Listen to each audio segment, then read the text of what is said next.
Welcome back to the channel, where the shadows come alive and the unexplainable takes center stage. Tonight we invite you to delve into the unsettling realm of the unknown with 3 creepy true tales of fear and the unexplainable. These chilling accounts, rooted in real-life experiences, are sure to make you question the boundaries of reality and what might be lurking just out of sight. From eerie encounters that defy explanation to moments of sheer, unrelenting terror, these stories remind us that sometimes the scariest things are the ones we can't quite understand. As we share these haunting tales, we hope you feel the same thrill and unease that makes the unknown so compelling. Before we begin, I want to take a moment to express my heartfelt gratitude to all of you for supporting this channel. Your likes, comments, and shares mean the world to me, and your engagement helps us keep these stories alive. Thank you for being part of this journey into the eerie and unexplained. I hope this video finds you well and in good health. Grab your favorite drink, settle in, and turn down the lights. It's time to step into the darkness together. Let's begin.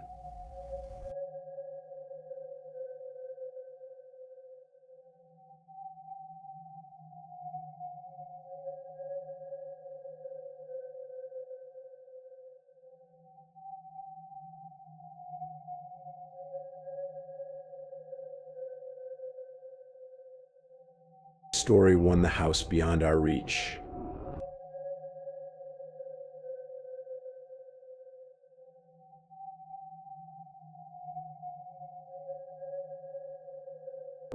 I suppose, if I had to name the moment my life began its irreversible descent into madness, it would be that night, though night hardly suffices as a description. Time, as I once understood it, has long since crumbled to dust, leaving me in a perpetual twilight state where past, present, and future converge into one endless moment of fear. Perhaps you too have experienced such moments where everything you knew slips away, and what remains is a profound, insidious sense of loss, of understanding something that can never be understood. It was my brother and I, both of us skeptics of the highest order. At least that's what we thought. We were rational beings, rooted in the material world, dismissing any notion of ghosts, spirits, or unseen forces. We had been raised by parents whose lives were driven by reason and practicality, 2 things that offered us comfort, certainty, and the illusion of control. The world, we were sure, was a place that could be understood, measured, and defined by rules that left no room for the unknown. Our house was ordinary in every sense of the word. It was a 2-story structure, a nondescript home nestled in a quiet suburban neighborhood, surrounded by trees whose branches swayed lazily in the wind. The creaking floors, the quiet hum of appliances, and the dust that settled in the corners of the rooms, all of it was familiar. So familiar, in fact, that I once believed I could predict the rhythm of the house.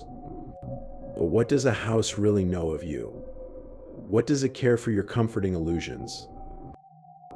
The evening in question was just like any other, or so it seemed. My parents were away, leaving my brother and me alone in the house. I remember the strange stillness of the air, the kind of silence that can only be found in the absence of human voices. A silence that pulls at the edges of your thoughts until you begin to wonder if it is not a void, but something more insidious. The house had always felt still, yet alive, as if its walls were breathing in unison with the rhythm of our lives. But that night, that stillness became something else. It began subtly, with a whisper. A noise at first so faint that I thought it was my imagination, a low murmur, barely audible, drifting from my brother's room. At first I dismissed it. Perhaps he was talking to himself, or maybe it was the wind, pushing against the house, the sound of the branches scraping against the walls. But it continued. The murmurs grew louder, more distinct, and I could feel a tightness in my chest, pressure building around my ribs. I stood frozen at the threshold of his door, listening to the sound. It was not human, it couldn't be. There was a quality to it that felt wrong. The air in the hallway had thickened, becoming dense and suffocating. The noise, once a soft murmur, grew into something more unsettling, low, guttural, and unintelligible. I couldn't make sense of it. It wasn't a voice, nor a whisper, but something that seemed to be emanating from the very walls themselves, as if the house was alive, speaking in a language I could never comprehend. It was a strange and terrible sound, and for the first time I felt a creeping sensation at the back of my neck, the feeling of being watched. And then the footsteps began. Heavy, deliberate, echoing through the house with a slow, unrelenting rhythm. My mind tried to deny it, tried to explain it away, but the sound those steps sounded as though they were coming from directly above me, moving with purpose down the hallway. But my brother's room was empty. I knew that. We were both alone in the house, yet the steps continued, methodical, as though someone or something was pacing with a certainty that filled the house with a kind of cold purpose. I wanted to leave. I wanted to run. My body tense, my heart racing in my chest, but my feet remained anchored to the floor, as though the house itself had placed some invisible weight upon me. I could not move. And just when I thought the footsteps might cease, they grew louder, closer, as though whatever was making them was now standing directly behind me. Then came the pounding. It was sudden and violent, a sound so raw and primal that it shook the very bones of the house. I could feel it reverberating through the walls, the floor, my own body. The pounding was relentless, as though something was striking the walls with an overwhelming fury. It was not a natural noise, not the sound of a door banging in the wind or furniture shifting in the other room. This was something else, something that came from the core of the house itself, something that was trying to break through, trying to be heard. I backed away from the door, my pulse pounding in my ears. Every instinct in me screamed to run, to flee, but I could not. Something held me there, paralyzed in place, unable to act. And as I stood there, my skin crawling with the sensation of someone watching me, I heard a new sound. It was a soft, almost imperceptible shifting, like the sound of fabric brushing against skin. I knew then that I was no longer alone in the hallway. Something was moving, unseen, just beyond the edge of my vision. It was then that I finally snapped. I turned, rushed to my room, locked the door, and pressed myself against the wall. The pounding had stopped, but the silence that followed was just as unbearable. It pressed in on me, thick and suffocating. And all the while I could feel that presence, that awful awareness, creeping closer, as though it were drawing near with every passing moment. It was not an entity I could name, nor a thing I could describe. It was the sensation of being enclosed, of being trapped within the walls of a house that had turned against me. I could hear it, though. The faintest sound, a whisper, so quiet it was almost imperceptible, but unmistakable in its insidious cadence. It seemed to come from the walls themselves, as though the house were speaking in a language I could never understand. But it wasn't just the house. It was everything. The air itself seemed alive, thick with something ancient, something that had always been there, waiting. I don't know how long I stayed there, trapped in that room, paralyzed by a fear so deep and all-encompassing that I could scarcely breathe. My brother never came to check on me. Perhaps he never heard it. Or perhaps he, too, had been consumed by the same dread. I don't know. The hours stretched on longer than I could ever explain, until finally the sounds faded, leaving only an unsettling quiet. When my parents returned, I could not bring myself to tell them what had happened. How could I? How could I explain the terror, the oppressive weight of the air, the strange mutterings that had filled the house? But my brother, too, seemed shaken. He did not speak of it, but I could see the same hollow look in his eyes that mirrored my own. He had heard it, too. I knew that. The footsteps, the whispers, the pounding. It had been in both of our rooms. It had moved through the house, its presence woven into every corner, every crack in the walls. And yet it was never spoken of again. We never mentioned it. Perhaps we could not bring ourselves to confront what we had felt, what we had experienced. We went on with our lives, burying the memory deep within, pretending that it had been nothing, that it had no meaning. But I know now, after all these years, that it was not just a passing terror. It was something real, something that had broken through the veneer of our understanding and revealed a truth we were not meant to know. So, the house, I am told, was sold after we left. But I don't think it matters. The house in its final moments was not a house at all. It was a place where something else had found a home, something that is still there in the space between the walls, between the breaths we take. And though the house is gone, the presence remains. It is waiting, patient, watching. I no longer visit that place, but sometimes late at night I hear the faintest sound, footsteps, faint mutterings, a whisper on the wind. I don't know if it's real or if it is just the memory of it, but I know one thing: the house never truly leaves you. Not really. And the fear, the terror, that I once thought was a fleeting thing, has become a part of me, woven into the fabric of my mind. It waits, just beyond the edge of reason, and one day it will return.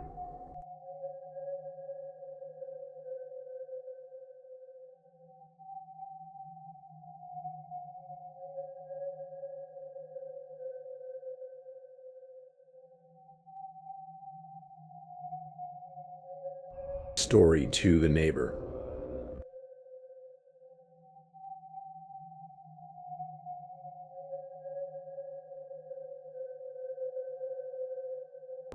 It was never the apartment I imagined. They told me the Bronx was on the rise. What they didn't say, what they couldn't say, was that the building we'd moved into had already risen, in its own way, a long time ago. And in that slow, unrelenting rise, it had left behind something that could never quite settle. Something that would never leave. When I was 16, I thought I knew what it meant to feel alone. But I hadn't understood that aloneness could come in layers, could build up like the dust in the corners of an abandoned room, unnoticed until it chokes you. The apartment, the building, it all seemed empty, not in the way of absence, but in a way that made you wonder if everything in it, every sound, every creak of the floorboards, was just waiting for something to happen. Waiting for something to return. I shared the apartment with my mother. She worked late most nights, and I was left to the silence, which wasn't silence at all. I could hear things. The walls of our apartment were thin. Not the kind of thin that made it easy to hear people talking or arguing next door, but the kind that made it impossible to ignore the feeling that something was listening. At first, I dismissed the odd sounds, the scratching, the faint hum, as nothing more than the building settling. After all, the place was old. What did I know about the way these ancient walls groaned? But then I noticed him. The neighbor. The man who lived next door. I don't remember when it started. It wasn't like some moment of sudden recognition. It was more like the feeling that something had been there all along, something creeping in, unnoticed, until it was too late. His presence in the hallway was constant. It wasn't that he watched me, it was that he knew me. I'd come home from school, walk the thin hallway between our apartments, and he'd always be there, just a few steps away, standing in the shadows by his door. His eyes were old, tired eyes that seemed to carry the weight of things he had seen but could never explain. They followed me with an intensity that never seemed to falter, as if I was the only thing left in the world worth watching. At first, I thought it was just a trick of the light. Maybe he was just lonely. Maybe he was just old. But no, it went beyond that. He started talking to me. Or rather, he started commenting on things I hadn't told anyone. My clothes, the way my hair looked, the exact days I went to school. I didn't know him. I had never spoken to him. But he always knew. He knew my schedule, my routines. He commented on the books I carried, the way I walked to the bus stop in the morning. He knew. At first, I tried to shrug it off, to tell myself it was just a coincidence. But there's no way to ignore something like that, not when it starts happening day after day. The way he'd say my name when I wasn't looking, like it was some secret between us. The way his eyes never wavered, never blinked. It felt wrong. I remember the first time I felt it, really felt it, the weight of his gaze, was on a night when my mother had gone to work. She worked late at the diner, always busy, always preoccupied with the hustle of her life. I was alone. I was alone in that apartment that never felt like it was really mine. That night I heard it. The faint scraping sound. Not loud, not enough to make me jump, but enough to make my heart stop for just a moment. It was coming from the walls. At first, I told myself it was just the building settling, just the old pipes groaning under pressure. But then it happened again, louder this time, a sound that seemed deliberate. That seemed to be coming from within the wall itself. I stood up from my desk, walked to the wall, and pressed my ear against it. I wanted to dismiss it. I wanted to pretend it was nothing. But the scraping came again, and this time I swore it wasn't just a random noise. It was rhythmic. It was deliberate. Someone was in there. Someone was moving behind the walls. I stood there for a long moment, my ear pressed to the cold plaster, until I realized that the scraping had stopped. But that was when I heard something else, a voice. It was muffled, faint, but unmistakable. A voice, familiar and unsettling, as though it was speaking through the very fabric of the apartment. I could hardly breathe. I couldn't move. His voice. The man next door was talking through the wall. "Hello, dear." I froze. I wanted to scream, but instead I stayed still, quiet, waiting for him to stop. But he didn't. The murmur of his voice continued, coming in soft whispers, words I couldn't make out clearly but knew beyond any doubt were about me. His voice speaking about me, speaking to me. And then it happened. I moved. I moved without thinking, my feet taking me toward the wall where the sound had come from. My hands, trembling, began to press against the plaster, feeling the surface, and then I found it. In a hole. It was small, almost invisible behind the framed photo on the wall, the one of my mother and me at the park. But it was there. And the moment I touched it, I felt something cold slide underneath my fingers. It was a lens. A camera lens. There were more. All around my room. All hidden behind pictures, behind furniture, behind everything that had once made my room feel like a sanctuary. I stumbled back, the weight of what I had discovered pressing down on me. The realization was suffocating. He had been watching me, watching everything. Every movement, every moment. There were no secrets from him. My head spun, my breath shallow and quick. I grabbed my phone, hands shaking, but I couldn't call my mother, not yet. She wouldn't understand. No one would. And then the doorbell rang. I knew who it was before I even got up to answer. It was him. I opened the door to find him standing there, staring at me with those hollow eyes. He wasn't smiling, but his expression was something worse. It was expectant, like he had been waiting for me, waiting for this exact moment. "You've seen them, haven't you?" His voice was a whisper, so soft that I almost didn't hear it. But I did. I tried to speak, but no words came. I tried to step back, to close the door, but his hand was already on it, forcing it open. "I see you always." His fingers gripped the door frame, cold and unyielding. "And now you've seen me." The terror that filled me in that moment was unlike anything I had ever known. It wasn't just fear, it was the sense that the world around me had shifted into something alien, something twisted. And I was no longer sure of what was real, or was just the nightmare crawling under my skin. "You've been intruding," he said, his voice low, almost pleading. "You've broken our arrangement." I shook my head, but my body was frozen. I couldn't move, couldn't breathe. It was as if he had taken control of everything, of me. "I won't hurt you," he said, his smile returning, but it wasn't kind. "Not unless you make me." I don't remember how I found my voice, but I did. I shouted at him to leave, my words breaking through the fog of fear. He stepped back, but his gaze never left me. "You'll regret this," he whispered, his smile widening, showing teeth. And then he left. I don't know why he left. Maybe he thought I wouldn't do anything. Maybe he thought I was too weak to act. But I did. I called my mother. I told her what happened. She came home quickly, but by then it was too late. I had already seen too much. I went to his apartment after I had calmed down enough to think. I knew where to look, where he kept his tools, his cameras, his eyes. I never saw him again. The police arrived, though. They didn't believe me at first. But when they saw the holes, when they saw the equipment, everything changed. The neighbor was arrested. He was evicted. But the damage had been done.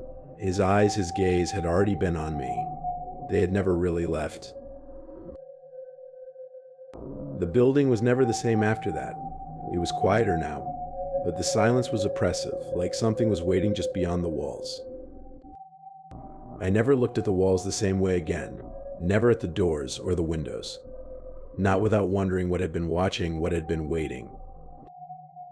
And sometimes in the silence I still feel it's something watching, something waiting, just behind the walls.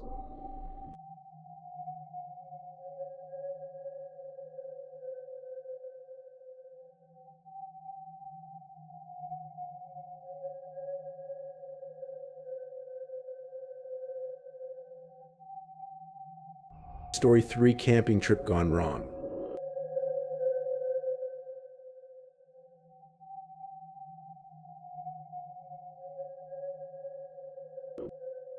The decision to come here, to this place, was Hal's an unremarkable choice by a man whose idea of pleasure was to venture into regions the world had forgotten. I had been hesitant, but I went along, and for reasons that now evade me, Maya agreed too.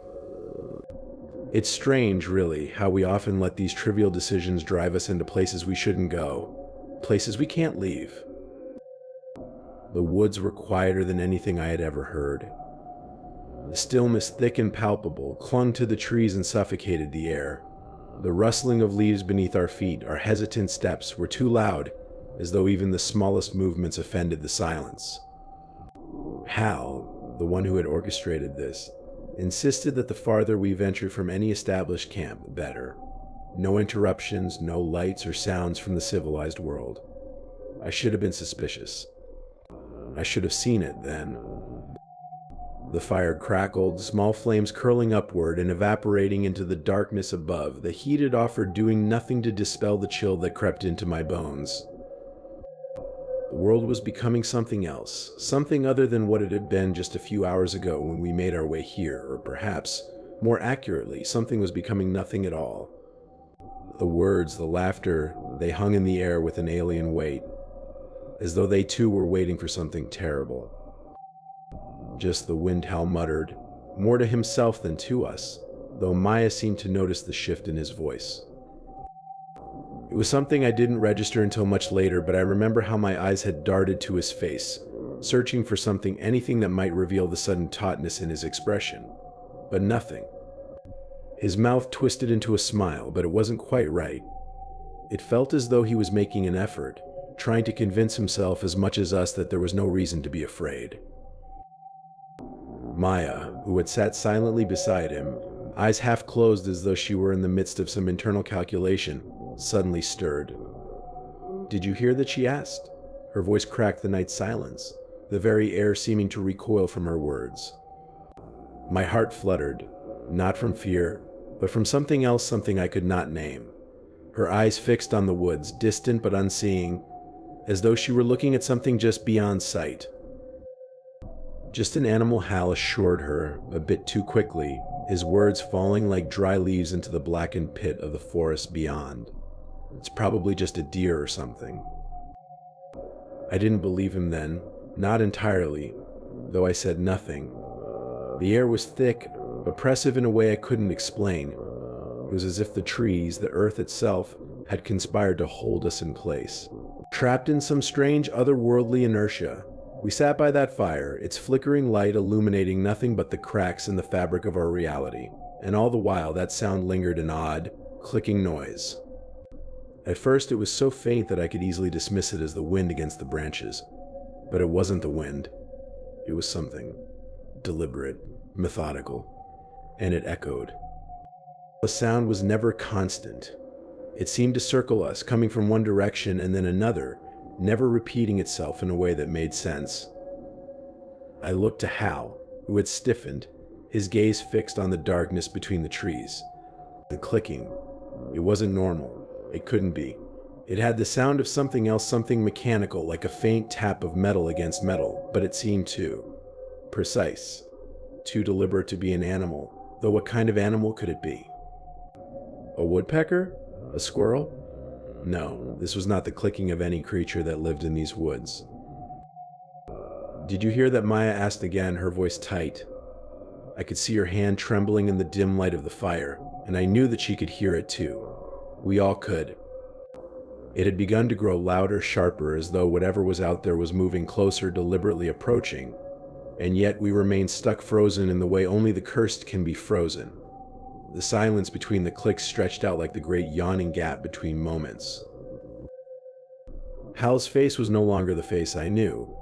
His expression had taken on something else, something unreadable. He looked at me, then at Maya, and back again, as though searching for reassurance that I could not give him. He opened his mouth, closed it, and then he began to laugh. A short, nervous laugh that sounded hollow, as though his body were trying to fill the space left by the sound. But there was no comfort in it. Only a deep, unnatural hollowness that lingered in the air like the dark itself. What if it's not an animal?" Maya whispered. I didn't reply. The clicking was now accompanied by something else, something like a distant scratching, as if claws were dragging across bark, but not the soft scratch of an animal. No, this was something else entirely, something heavier. The clicking continued, now more rapid, more urgent, as though whatever was making it was trying to make contact, trying to draw our attention. I looked around the camp, my eyes flicking over the perimeter. Nothing moved, yet the noise persisted. It seemed to come from every direction, from places that couldn't exist in the forest that I thought I knew. And then it happened. The shadows began to move. At first I thought it was my eyes, tricking me, merely the play of light and dark. But no, I saw it clearly then, something far too large, too slow-moving, just beyond the line where the firelight faltered.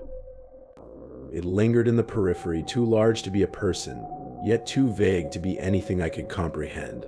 I turned to Hal. His face was pale. He had seen it too.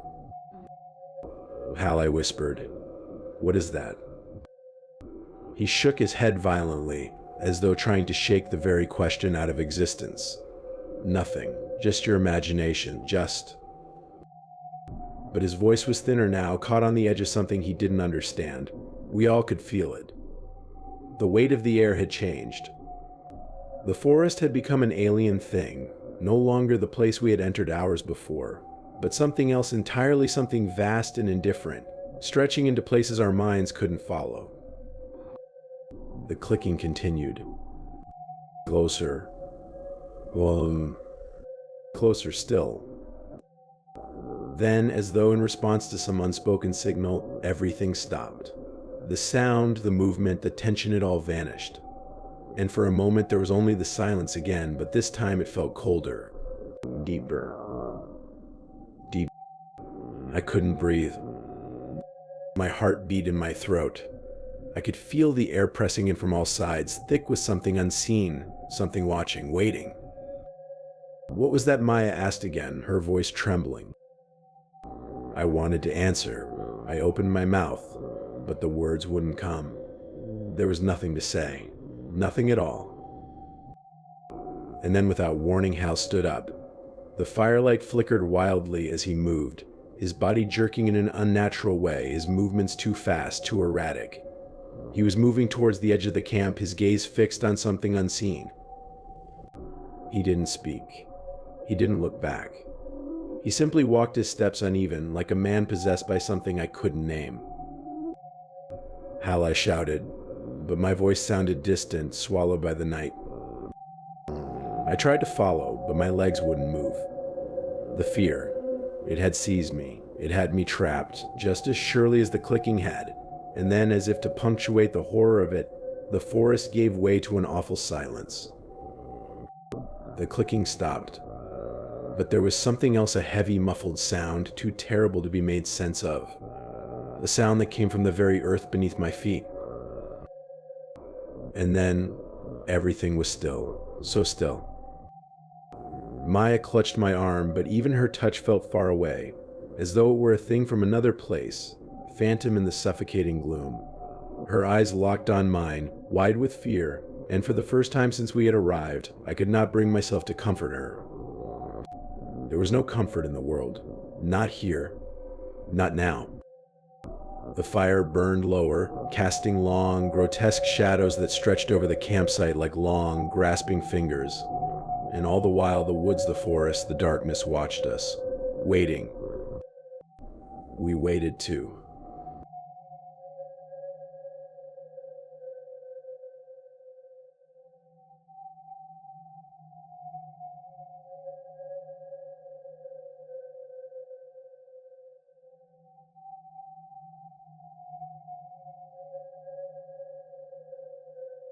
As we close the chapter on tonight's unsettling journey into the three creepy true tales of fear and the unexplainable, I want to take a moment to reflect on what we've shared. These stories remind us of the fragile balance between the mundane and the mysterious. Whether it's an encounter that defies logic, a shadow that seems to linger too long, or a moment of unshakable fear that echoes through the years, these tales whisper to us of the world's hidden layers, places where the line between reality and the unknown begins to blur. Each of you who joined me on this journey tonight is part of something truly special. It's your curiosity and courage to delve into these chilling narratives that make this community so remarkable. Thank you for your unwavering support, for watching, liking, commenting, and sharing your own thoughts and stories. You keep this channel alive, and it's because of you that I strive to bring these dark and mysterious tales to light. As we part ways for now, I want to wish each of you good health, peace, and safety. Remember to cherish the ordinary moments. They are what anchor us when faced with the unexplainable. Take care of yourselves and those you hold dear. And if you ever find yourself questioning whether a shadow moved or a whisper was more than just the wind, trust your instincts. Sometimes the things we choose to ignore are the very ones that hold the most power. Until we meet again in the next video, keep your mind open, your heart steady, and your courage strong. The world is vast, mysterious, and often terrifying, but that's what makes it so extraordinary. See you next time, and may your dreams be peaceful, or at the very least interesting.